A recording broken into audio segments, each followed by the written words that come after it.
Hey there, and a warm welcome to today's video. If you're tired of videos starting automatically when you browse websites on your mobile device, this video is for you. I'll walk you through how to block autoplay in Firefox Mobile step by step.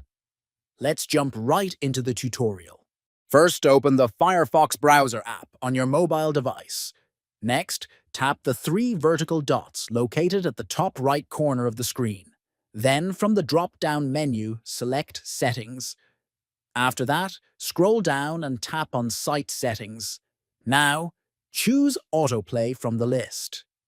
Finally, select the option block audio and video to stop media from playing automatically.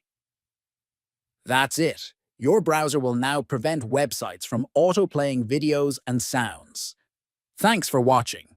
If you found this guide helpful, feel free to like, comment, and subscribe for more quick tutorials like this. Stay in control of your browsing experience.